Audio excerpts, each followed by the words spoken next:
ومرحبا بيك برج القوس في القراءة العامة لشهر يوليو 2025. اشبك طقطق بطاقتي يا برج القوس واكتب لي في الكومنتات استقبل. يا برج القوس، مش كل تغيير حرية، احيانا بيكون هروب. اللي بيهرب من الوجع بيقع في وجع اكتر، فخلي بالك علشان الموضوع ده بيحصل متأخر. في طاقة لوم داخلي وشعور انك انت فوتت على نفسك فرص كتير. مش كل حاجة بتيجي في وقتها، المهم تكون جاهز بس مش عايز ده. تمام. شهر يوليو بيكون شهر المواجهة مع الذات، يعني بتواجه نفسك وبتعترف انت هربت قبل كده من ايه يا برج القوس. كمان في شهر يوليو بتجيلك دعوة لسفر أو هجرة مش متوقعة، وبيكون كمان في رجوع لحد قديم لحياتك، ورجوعه بيقلب كل الموازين. كمان بيقولوا لك الملايكة خلي بالك ما تسيبش حد يضحك عليك بكلام كبير وأحلام وردية. خلي بالك من كل حاجة بتتقالك.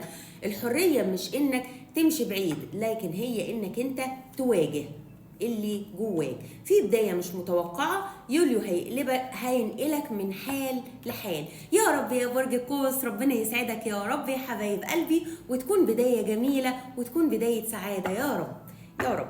يلا بينا نشوف الطاقة العامة. الكروت بتقول لنا ايه؟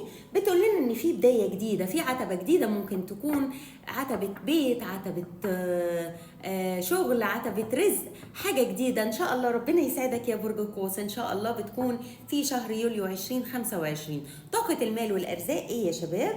هي انك انت حاسس دلوقتي ان مفيش عدل حواليك ومنتظر حاجة، وعندك عند برضو يا برج القوس شوية بتدخل في طاقة استشفاء، وعندك طاقة انتظار عالية جدا في طاقة المال والأرزاق. بتموت فكرة كانت حية جواك، وبتاخد قرار حاسم في الشغل وفي العمل. بتقرر انك انت تاخد قرار حاسم يقلب الموازين. ربما تغير مكان شغلك، ربما بتفكر انك انت تسافر، ربما بتفكر انك انت تروح مكان جديد، تروح شغل جديد. ربنا يوفقك يا برج القوس لكل اللي انت بتفكر فيه. رسالة الملائكة ايه يا شباب؟ رسالة الملائكة بيقولوا لك ان العشم، حاول انك انت ما تعشمش في الناس اللي حواليك، علشان العشم دايما بيولد الألم، بيكون وراه خيبة أمل. وجودك، الملائكة بيقولوا لك حافظ على وجودك. انت مش محتاج انك انت تعلي صوتك او تتخانق او تعمل اي حاجة علشان تثبت وجودك في مكان او في علاقة. انت بس محتاج انك انت تقتنع ان وجودك اهم من اي حاجة تانية. يلا بينا نشوف طاقة الحبيب ايه. لو انت في علاقة، في احتفال وفي اوقات كتير بتعيشها في شهر يوليو يا برج القوس ان شاء الله، وفي حب جميل جدا بتعيشه بعد تحديات وعوائق بتواجهها. حط حد في عقلك وبالك. يلا بينا نشوف بيقولك ايه دلوقتي يا برج القوس.